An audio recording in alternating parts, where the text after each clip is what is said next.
நீங்க 90ஸ் கிட்டா இருந்தா ஜுமான்ஜி படத்த கண்டிப்பா பார்த்திருப்பீங்க. ஒரு டைஸ் கேம் விளையாடும்போது, அதுல வர டாஸ்க்னால அவங்களுக்கு ஏகப்பட்ட பிரச்சனை வரும். அதுலருந்து அவங்க எப்படியெல்லாம் தப்பிச்சாங்க, கடைசியா எப்படி அந்த கேம்ல இருந்து வெளியில வந்தாங்கன்னு, அந்த படத்துல ரொம்பவே அழகா காட்டியிருப்பாங்க. அதே கான்செப்ட்ட வச்சு எடுக்கப்பட்ட படம் தான் அது. ஆனா அந்த படத்த விட இந்த படத்துல வயலன்ஸ் ரொம்பவே அதிகமா இருக்கும். அதனால முடிஞ்ச அளவுக்கு ரொம்பவே கோரமான வயலன்ஸ் காட்சிகள் எல்லாத்தையுமே கட் பண்ணிட்டு எல்லாருமே குடும்பத்தோட பார்க்குற மாரி, இந்த படத்த நான் சொல்றதுக்கு முயற்சி பண்றேன். இந்த படத்தோட ஒன்லைனர் என்னன்னா, ஸ்டூடண்ட்ஸ் கொஞ்சம் பேரு அவங்களோட ஹாலிடே என்ஜாய் பண்ணலாம்னு சொல்லி ஒரு வீட்டுக்கு போறாங்க. அந்த வீட்ல கேம் ஆஃப் டெத்ன்னு சொல்லி ஒரு கேம் பாக்ஸ் அவங்களுக்கு கிடைக்குது. அந்த கேமோட கான்செப்ட் என்னன்னா, நீங்க ஒவ்வொரு தடவ அந்த கேம விளையாடும் போதும் அதுல ஒரு நம்பர் வரும். இப்ப எக்ஸாம்பிளுக்கு 2 நம்பர் வந்தா 2 பேரோட தலைய வெட்டி அந்த நம்பரை திரும்ப 0 ஆக்கணும். அப்படி இல்லன்னா அந்த குரூப்ல இருக்க 2 பேரோட தலை வெடிச்சு அதே இடத்துல இறந்து போவாங்க. ஒண்ணு நம்ம யாரையாவது கொல்லணும், இல்ல நம்ம கொல்லப்படணும். இதுதான் இந்த கேமோட கான்செப்ட். 7 ஸ்டூடண்ட்ஸ் சேர்ந்து அந்த கேம் விளையாட ஸ்டார்ட் பண்றாங்க. ஆனா அந்த கேம் முடியும் போது எத்தனை பேர் உயிரோட இருந்தாங்க, தங்களோட உயிரை காப்பாத்திக்கிறதுக்காக அவங்க என்னெல்லாம் பண்ணாங்கன்னு ரொம்பவே சுவாரஸ்யமா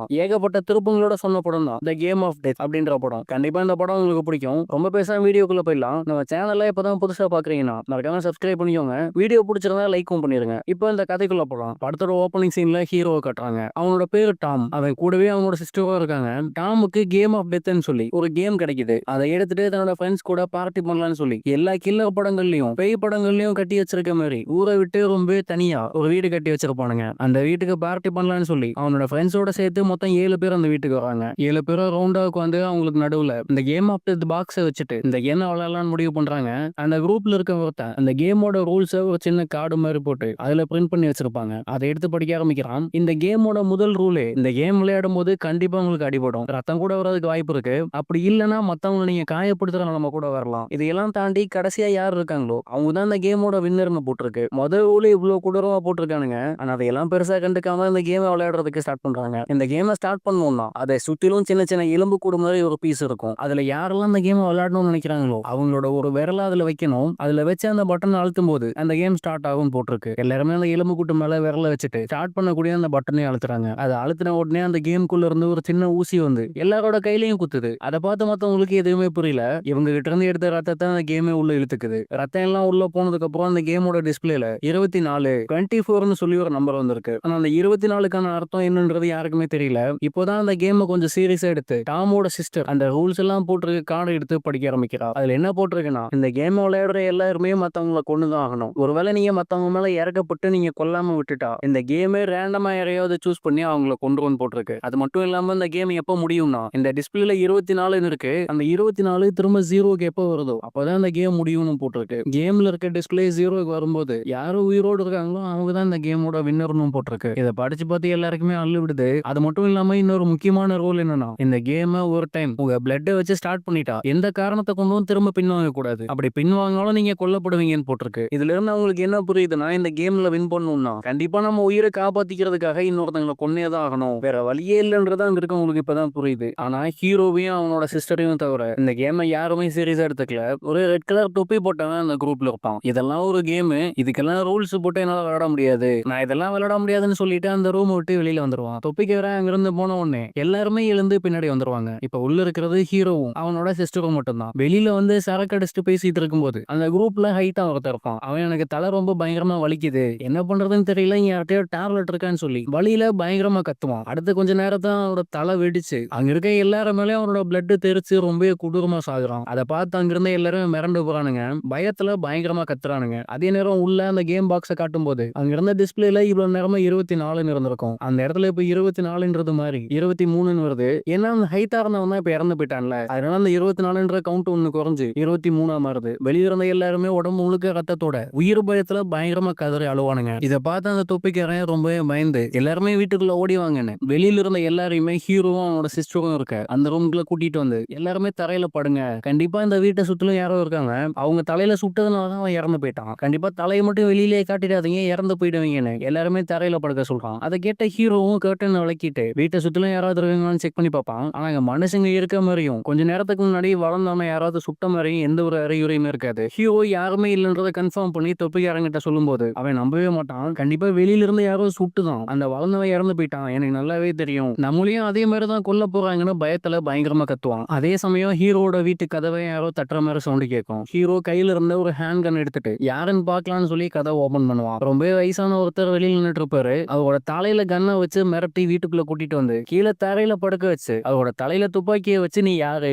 எதுக்காக இங்க வந்த, நீதான் என்னோட ஃப்ரெண்ட கொன்னியான்னு சொல்லி ஹீரோ கேட்பான். அதுக்கு அந்த வயசானவரும், நான் இங்க இருந்து கொஞ்சம் தூரத்துக்கு பக்கத்துல தான் என்னோட வீடும் இருக்கு, இங்க யாரோ கத்துன சவுண்ட் கேட்டுச்சு, அதனாலதான் ஏதாவது பிரச்சனையான்னு பாக்குறதுக்காக வந்தேன், நான் யாரையுமே கொலை பண்ணலன்னா அவர் எவ்வளவோ சொல்லுவாரு. ஆனா இங்க இருக்க யாருமே அதை நம்ப மாட்டாங்க. இந்த வீட்டுல இருந்து கொஞ்சம் தூரத்துக்கு யாருமே இல்ல, அப்படி இருக்கும்போது நீ மட்டும் எதுக்காக இந்த காட்டுக்குள்ள சுத்திட்டு இருக்க, கண்டிப்பா நீ தான் கொலைகாரன், அவனை சுட்டு கொன்றுன்னு சொல்லி ஹீரோவை பார்த்து கத்துவாங்க. வயசானவரும் எவ்வளவு சொல்லி பாக்குறாரு, ஆனா ஹீரோ அதை நம்பாம வயசானவரை சுட்டு கொன்றலாம்னு முடிவு பண்ணி கண்ணா ஒரு பக்கம் திருப்பும் போது அந்த கேம் பாக்ஸ்ல இருந்து ஏதோ ஒரு வினோதமான சவுண்ட் கேட்கும். என்னன்னு கிட்ட போய் பார்த்தா அதுல ஒரு டைமரும் ஓடிட்டு இருக்கும். அந்த டைமர் முடிஞ்ச உடனே இந்த சவுண்டும் கேட்டிருக்கு. இந்த கேமை பொறுத்த வரைக்கும் நீங்க குறிப்பிட்ட டைமுக்கு ஒரு தடவை ஒருத்தவங்களை கொன்னே ஆகணும். அப்படி கொலை பண்ணாம விட்டா இந்த கேமே ரேண்டமா யாரையாவது சூஸ் பண்ணி அவங்கள கொலை பண்ணிடும். இந்த விஷயத்த ஏற்கனவே ரூல்ஸ்லயும் போட்டிருப்பாங்க. ஆனா ஹீரோவும் அவனோட ஃப்ரெண்ட்ஸும் இவ்வளவு நேரமா வயசானவர் கூட சண்டை போட்டுட்டு இருந்ததுனால இந்த டைமர் விஷயத்த மறந்துருப்பாங்க. இப்ப டைமர் முடிஞ்சதுனால யாரு இறந்து போக போறான்னு தெரியாம எல்லாருமே உயிர் பயத்துல உட்கார்ந்துருப்பாங்க. அப்ப ஹீரோவோட ஃப்ரெண்ட்ஸ்ல ஒருத்தனோட தலை மட்டும் பலூன் மாதிரி ரொம்ப பெருசாகுது. எல்லாருமே பயத்துல அவனை விட்டு கொஞ்சம் தள்ளி வந்துருவாங்க. அடுத்த சில வினாடிகள்லாம் அவனோட தலை வெடிச்சு ரத்தம் அந்த வீடு முழுக்கவே தெரிக்குது. இது வரைக்கும் வேற யாரோ தான் இந்த வீட்டுக்குள்ள இருக்கவங்கள கொலை பண்ணிட்டு இருக்கான்னு நினைச்சிட்டு இருப்பாங்க. ஆனா எல்லாரோட கண்ணு முன்னாடியும் ஒருத்தன் தலை வெடிச்சு இறந்து போனதை பார்த்ததுக்கு அப்புறம் தான் இந்த கேமோட சீரியஸ்னஸ் அங்க இருக்க எல்லாருக்குமே புரியுது. இதெல்லாம் பார்த்து பயந்து போன அந்த கேங்ல இருந்து ஒரு பொண்ணு கையில மொபைல் எடுத்து போலீஸ்க்கு கால் பண்ணி அவங்க இருக்க லொகேஷனையும் சொல்லி, நாங்க ரொம்ப பெரிய பிரச்சனையில மாட்டிக்கிட்டோம், எவ்வளவு சீக்கிரம் வர முடியுமோ அவ்வளவு சீக்கிரம் வந்து எங்க உயிரை காப்பாத்துங்க பயங்கரமா கெஞ்சுவா. அதே சமயம் அந்த கேம் பாக்ஸுக்கு பக்கத்துல போய் பார்க்கும்போது 23 இருந்த நம்பர் இப்ப 22 ஆயிடுச்சு. அதை பார்த்து எல்லாருமே மிரண்டு போறானுங்க. ஹீரோ கையில அந்த கேம் பாக்ஸ் எடுத்து, இந்த கேமும் உண்மைதான், அந்த கேமுக்காக போட்டிருக்க ரூல்ஸும் உண்மை, ஏன்னா அந்த கேம் ஆரம்பிக்கும் போது 24 நம்பர் இருந்துச்சு. இப்ப நம்ம கேங்ல இருந்த 2 பேர் இறந்து போனதுக்கு அப்புறம் 24ல இருந்து 2 மைனஸ் ஆகி 22 வந்திருக்கு. அதனால அந்த கேம் உண்மைதான். இந்த கேம் நம்ம விளையாடாம விட்டாலும் இல்ல அந்த ரூல்ஸை பிரேக் பண்ணாலும் நம்மள யாரோ ஒருத்தங்க குறிப்பிட்ட நேரத்துக்கு ஒரு தடவை நம்ம இறந்துதான் ஆகணும், வேற வழியே இல்ல, நல்லா மாட்டிட்டோம்னு சொல்லி ஹீரோ சொல்லும் போது அந்த தொப்பிக்காரன் கையில ஒரு பேஸ்பால் பேட் எடுத்து, இந்த கேம் இருந்தா தானே நம்மளை கொலை பண்ணும், அதை உடச்சறன்னு சொல்லி அந்த கேம் பாக்ஸை போட்டு அடி அடின்னு அடிப்பான். ஆனா எவ்வளவு அடிச்சாலும் அந்த கேம் பாக்ஸ் மேல ஒரு சின்ன கீறல் கூட இல்ல. அதனால ஹீரோ இன்னொரு விபரீதமான முடிவு எடுக்கான். கையில கன் எடுத்து, நான் இந்த வயசானவரை சுட்டுக் கொள்ள போறேன், என்ன கேமை பொறுத்த வரைக்கும் யாராவது ஒருத்தங்கள குறிப்பிட்ட நேரத்துக்கு ஒரு தடவை கொலை பண்ணணும், அப்படி இல்லைன்னா அதுவே ரேண்டமா யாரையாவது சூஸ் பண்ணி தலை வெடிக்க வச்சு கொன்றோம், அதனால நான் இவரை கொலை பண்ண போறேன்னு சொல்லி கையில கன் எடுத்து கொஞ்சம் கூட மனசாட்சியே இல்லாம அந்த வயசானவரை தலையிலேயே சுட்டு கொலை பண்றான். இதனால இன்னும் கொஞ்ச நேரத்துக்கு நம்ம கேங்ல இருக்க யாருமே சாக மாட்டாங்க. உடனே நம்ம இந்த வீட்டை விட்டு காலி பண்ணணும், எல்லாரும் கிளம்புங்கன்னு சொல்லி தொப்பிக்காரனோட கார் எடுத்துட்டு அங்கிருந்து கிளம்புறாங்க. ஹீரோவோட சிஸ்டர் அந்த கேமையும் கையில எடுத்துட்டு வராங்க. அப்படி அவங்க வந்துட்டு இருக்கும்போது ஆப்போசிட்ல கொஞ்ச நேரத்துக்கு முன்னாடி அந்த கேங்ல இருந்த பொண்ணு எங்களுக்கு ஆபத்துன்னு சொல்லி போலீஸ் வர சொல்லியிருப்பாங்க. அந்த போலீஸ் இவங்க கிராஸ் பண்ணி ஆப்போசிட்ல போவாங்க. அதை பார்த்து அந்த பொண்ணு, நம்ம திரும்ப அந்த வீட்டுக்கே போயிடலாம், போலீஸ் கிட்ட நடந்த எல்லாத்தையுமே சொல்லிடலாம்னு சொல்லுவாங்க. ஆனா தொப்பிக்காரனும் சரி தாமும் சரி அந்த பொண்ணு சொன்னதுக்கு ஒத்துக்க மாட்டாங்க. இப்ப டாம் என்ன முடிவு எடுக்கிறான்னா, இந்த கேம்ல இன்னும் 21 பேரை கொன்னா நம்ம உயிரை தப்பிச்சிடலாம், அதனால நம்ம இன்னும் 21 பேரை கண்டுபிடிச்சு கொலை பண்ணணும்னு டாம் ரொம்ப கொடூரமான ஒரு முடிவு எடுக்கிறான். என்னால அப்பாவி மக்களை கண்டிப்பா கொலை பண்ண முடியாது, எந்த ஒரு காரணமுமே இல்லாம அவங்கள கொலை பண்ணக்கூடாதுன்னு சொல்லி அந்த பொண்ணு சொல்லும் போது டாம் அதை ஏத்துக்கவே மாட்டான். இவங்க எல்லாரும் காருக்குள்ள சண்டை போட்டுட்டே போயிட்டு இருக்கும்போது அந்த ரோடுக்கு நடுவுல போன ஒருத்தன் மேல கிட்டத்தட்ட இடிக்கிற மாதிரி போயிடுவாங்க. ஆனா ஜஸ்ட் மிஸ்ல இடிக்காம தப்பிச்சிருவான். தொப்பிக்காரனோ குறுக்க வந்தவர்கிட்ட, என் மேலதான் தப்பு, நான் தான் கவனிக்காம வந்துட்டேன், மன்னிச்சுவங்கன்னு சொல்லும் போது ஜாகிங் வந்த அவரும் சரின்னு சொல்லிட்டு அங்கிருந்து போயிடுவாரு. இப்ப டாம் என்ன பண்றான்னா கன் எடுத்து தொப்பிக்காரனோட தலையில வச்சு, இப்ப இந்த காரை ஓட்டிட்டு போய் முன்னாடி நடந்து போயிட்டு இருக்க மேல இடிச்சு அவனை கொலை பண்ணு, அப்பதான் இந்த கேமோட நம்பர் குறையும்னு சொல்லும் போது தொப்பிக்காரன் முடியாதுன்னு சொல்லுவான். அதுக்கு டாமும், நீ பண்ணலனா அவனுக்கு பதிலா உன்னை சுட்டுருவேன், எனக்கு தேவை ஒரு நம்பர் குறையணும், அவ்வளவுதான், உனக்கு உன்னோட உயிர் மேல ஆசை இருந்தா காரை விட்டு அவன் மேல இடின்னு சொல்லுவான். தொப்பிக்காரன் வேற வழியே இல்லாம மனசை கல்லாக்கிட்டு ஸ்பீடா வந்து முன்னாடி நடந்து போயிட்டு இருக்க மேல காரை விட்டு இடிச்சு தூக்குறான். ஆனா இன்னும் இந்த கேம்ல இருந்த நம்பர் குறையவே இல்ல. அப்ப இன்னும் அவன் சாகல போல, மறுபடியும் காரை விட்டு அவன் மேல ஏத்தலான்னு காரை ரிவர்ஸ் எடுக்கும் போது அவன் உடம்பு 2 துண்டா போய் கீழே கிடப்பான். ஆனா அந்த நிலைமையிலும் அவனுக்கு உயிர் இருந்திருக்கும். டாமு கொஞ்சம் கூட மனசாட்சி இல்லாம அவனோட காலை வச்சா உடம்பு முழுக்க மிதிச்சு ரொம்ப கொடூரமான முறையில அவன் கொலை பண்றான். இப்ப இந்த கேம்ல இருந்த நம்பர் 21ல இருந்து 20 மாறிடுச்சு. ஒரு லேடி இவங்க கொலை பண்றதை பாத்துருவாங்க. அவங்க அதை பார்த்து பயத்துல அங்கிருந்து தெரிச்சு ஓடிட்டு இருப்பாங்க. பக்கத்துல இருந்து ஒரு லேண்டுக்குள்ள ஓடுவாங்க. ஆனா டாமும் அவனோட சிஸ்டரும் விடாம அந்த லேடியை பின்னாடியே விரட்டிட்டு போவாங்க. கொஞ்சம் தூரத்துக்கு மேல அந்த லேடியால ஓட முடியாது. ஒரு இடத்துல கால் தடுக்கி கீழே விழும்போது டாம் பின்னாடியே வந்து தன்னோட சிஸ்டர் கிட்ட கையில கன்னை கொடுத்து, இது உன்னோட டர்ன், நீ தான் அவளை கொலை பண்ணணும்னு சொல்லும் போது சிஸ்டரும் கையில ரொம்ப நேரமா கன்னை வச்சு யோசிச்சு பார்த்துட்டு, என்னால யாரையும் கொலை பண்ண முடியாது, இந்த லேடி எனக்கு யாருன்னே தெரியாது, அப்படி இருக்கும்போது எப்படி என்னால அவங்களை கொலை பண்ண முடியும், இதெல்லாம் வேண்டாம், கண்டிப்பா அந்த கேம்ல இருந்து வெளியில வர்றதுக்கு வேற ஏதாவது வழி இருக்கும், நம்ம அதை தேடி கண்டுபிடிக்கலாம், இப்படி கொலை பண்ண ஆரம்பிச்சா பின்னாடி அதுவே நமக்கு ஒரு பெரிய பிரச்சனையா வந்துடும் பேசிட்டு இருக்கும் போதே டாமும் சிஸ்டரோட கையில இருந்து கன்னை பிடுங்கி அந்த லேடியை சுட்டு அதே இடத்துல கொலை பண்றான். இப்படி கொலையெல்லாம் பண்ணிட்டு திரும்ப கார் கிட்ட வரும்போது டாமோட கேங்குக்குள்ளேயே சண்டை வருது. தொப்பிக்காரன் ஹீரோ கிட்ட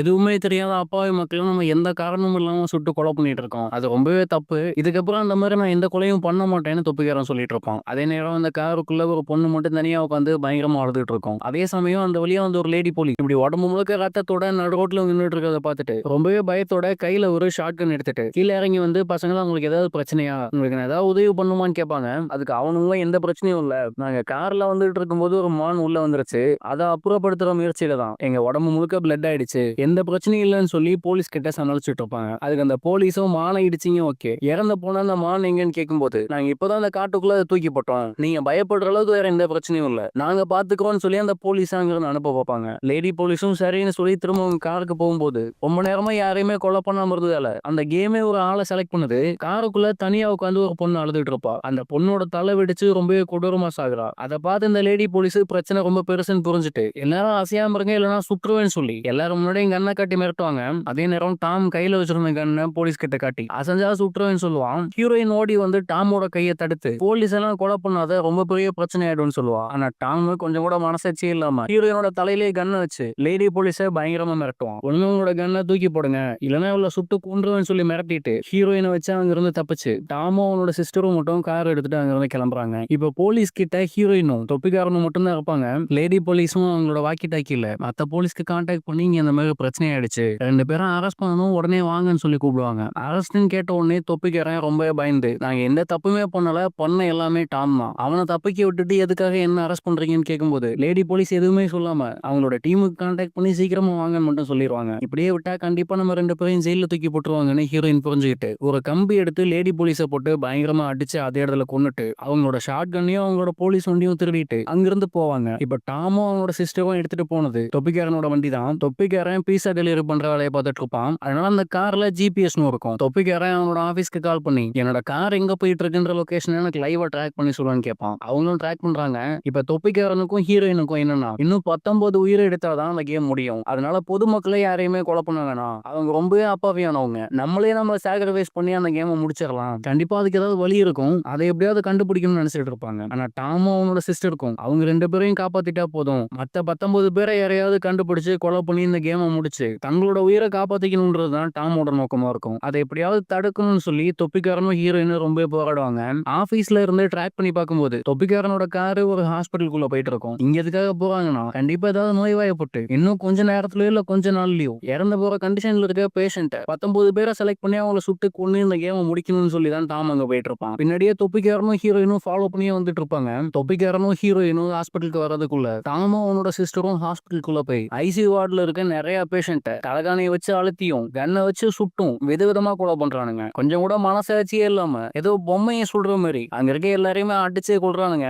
ஒரு கட்டத்துல டாமோட சிஸ்டர் அந்த ஹாஸ்பிட்டலோட லாபியில் நடந்து வந்துட்டு இருக்கும்போது ஆப்போசிட்ல ரொம்ப ஒரு சின்ன பொண்ணு நடந்து வந்துட்டு இருப்பா. நமக்கும் என்ன தோணும்னா, அது ரொம்பவே சின்ன குழந்தைன்றதுனால இந்த குழந்தைய சுடாம விட்டுருவான்னு தான் நமக்கும் தோணும். ஆனா சிஸ்டரும் கொஞ்சம் கூட மனசாட்சி இல்லாம அந்த குழந்தை மேல கன்னை வச்சு ஏன் பண்ணுவா. அதே நேரம் கரெக்டா ஹீரோயின் கையில ஷார்ட் கன்னோட அங்க வந்து அந்த குழந்தை எதுவுமே பண்ணாத, ஏதாவது பண்றதுக்கு முயற்சி பண்ணா உன் தலையிலேயே சுட்டு கொன்றுவேன்னு சொல்லி பயங்கரமா மிரட்டுவா. அதே நேரம் அந்த குழந்தை ஹீரோயினை பார்த்து நீங்க தயவு பண்ணி எப்படியாவது நான் கொன்றுங்கன்னு சொல்லும். இவன் யாருக்குமே எதுவுமே புரியாது, எதுக்காக அவளே வந்து நம்மள கொலை பண்ண சொல்றான்னு சொல்லி தங்கச்சிக்காரே கொஞ்சம் கவனம் செதறும். அந்த கேப்பை யூஸ் பண்ணி கையில வச்சிருந்த ஷார்ட் கன்னை வச்சு தங்கச்சியோட நெத்தி போட்டுல வச்சு சுடுவா. அதே இடத்துல பயங்கரமா ரத்தம் போய் டாமோட தங்கச்சி அதே இடத்துல இறந்து போயிடுவா. ஹீரோயினும் தொப்பிக்காரனும் அந்த குட்டி குழந்தைக்கு ஒரு பாதுகாப்பான இடத்துக்கு கூட்டிட்டு போறாங்க. அதே சமயம் ஹாஸ்பிட்டல்ல இந்த மாதிரி பிரச்சனைன்னு தெரிஞ்சு ஏகப்பட்ட போலீஸும் இந்த ஹாஸ்பிட்டல்ல ரவுண்ட் அப் பண்றாங்க. டாமோட தங்கச்சி இறந்து கிடப்பா. அந்த இடத்துக்கு டாம் வந்து இறந்து போனா தான் தங்கச்சியை பார்த்து பயங்கரமா கத்தி அழுவான். உன்னை கொன்னவங்கள நான் சும்மா விட மாட்டேன்னு சொல்லி கோவத்துல பயங்கரமா கத்துவான். அதே இடத்துக்கு ஷார்ட் கன் எடுத்துட்டு ஹீரோயினும் தொப்பிக்காரனும் வந்து நம்ம தான் இந்த கேம் ஆரம்பிச்சோம், அதனால நம்ம உயிரை கொடுத்து தான் இந்த கேமை முடிக்கணும், பொதுமக்களும் குழந்தைங்களும் என்ன பண்ணாங்க, அவங்களை எதுக்காக தேவையில்லாம கொள்றேன்னு சொல்லி ஹீரோயின் கேட்பாங்க. அதை கேட்ட டாமும் ரொம்பவே கோவப்பட்டு நம்ம எதுக்காக சாகணும், நம்ம பண்ண ஒரே தப்பா இந்த கேம் விளையாட ஆரம்பிச்சதுதான், அதுக்காக என்னோட உயிரை எல்லாம் கொடுக்க முடியாது, எனக்கு வேற வழி தெரியல, எல்லாரையும் கொலை பண்ணி தான் இந்த கேமை முடிக்க போறேன், முடிஞ்சா தடுத்துக்கோன்னு சொல்லி ஹீரோயின் கிட்ட பேசிட்டே பக்கத்துல இருக்க அந்த கன் எடுக்க போவான். அதை பார்த்த தொப்பிக்காரனும் டாம் மேல எகிரி குதிச்சு 2 பேரும் பயங்கரமா சண்டை போட்டுப்பாங்க. ஒரு கட்டத்துல இவ்வளவு பேரை கொடூரமா கொலை பண்ண டாம தொப்பிக்காரன் அடிச்சே கொலை பண்றான். அதே நேரம் அந்த கேமோட டிஸ்பிளேல 1ன்னு சொல்லி நம்பர் வந்திருக்கு. இப்போ இந்த கேமை முடிக்கணும்னா ஒண்ணு தொப்பிக்காரன் சாகணும் இல்லனா ஹீரோயின் சாகணும், ரெண்டுமே இல்லனா இவங்க 2 பேரும் சேர்ந்து வேற யாராவது ஒருத்தங்களை கொலை பண்ணணும். அந்த மாதிரி ஒரு நிலைமையில் நிக்கும் போது இப்பதான் ஹீரோயின் ரொம்பவே சுயநலமா யோசிச்சு அவளோட கையில தான் ஷாட் கன் இருக்கும். அந்த கன்னை பயன்படுத்தி தொப்பிக்காரனை கொடூரமா சுட்டு அதே இடத்துல கொலை பண்றா. இப்ப அந்த கேமோட டிஸ்பிளேல நீங்க வின் பண்ணிட்டீங்க, நீங்க விளையாண்டதுக்கு நன்றின்னு வருது. அது கூடவே சேர்ந்து மேல ஒரு கார்டும் வருது. இவ்வளவு கொலைகள் நடந்து ஹாஸ்பிட்டல்ல ரத்த வெள்ளத்துல போனதுக்கு அப்புறம் தான், எல்லாம் முடிஞ்சதுக்கு அப்புறம் தான் அந்த ஊர்லயும் போலீஸ் வரும் போல. ஹீரோயினே அரெஸ்ட் பண்ணி அங்கிருந்து கூட்டிட்டு போறாங்க. கட் பண்ணி கொஞ்ச நாள் கழிச்சு ஒரு கிறிஸ்துமஸ் டேவை காட்டுறாங்க. போலீஸ் ஸ்டேஷன்ல ஒருத்தர் கிஃப்ட் கொடுத்தும் கேக் கொடுத்தும் கொண்டாடிட்டு இருக்காங்க. அப்போ போலீஸ்க்கு ஒரு கிஃப்ட் வருது. அதை ஓபன் பண்ணி உள்ள பார்க்கும்போது இந்த கேம் ஆஃப் டெத் பாக்ஸ் இருக்கு. அதை பார்த்து இந்த போலீஸ் எனக்கு கேம்னா ரொம்பவே பிடிக்கும், இது ரொம்பவே நல்ல கேமா இருக்கும்னு நினைக்கிறேன்னு சொல்லும்போது அதே இடத்துல இந்த படத்தையும் முடிக்கிறாங்க. இந்த படம் எப்படி இருந்துச்சுன்றத கமெண்ட்ல சொல்லுங்க. இதே மாதிரி தினமும் ஹாலிவுட் படங்களையும் மற்ற மொழி படங்களையும் தமிழ்ல பார்க்கணும்னா நம்ம சேனலை சப்ஸ்கிரைப் பண்ணிக்கோங்க. கூடவே அந்த பெல் பட்டனையும் அழுத்தி ஆள்ல போட்டுக்கோங்க. தினமும் ஒரு புது படம் நம்ம சேனல்ல அப்லோட் ஆகிட்டே இருக்கும். பார்த்து என்ஜாய் பண்ணுங்க. நாளைக்கு இன்னொரு நல்ல படத்துல உங்களை மீட் பண்றேன். நன்றி.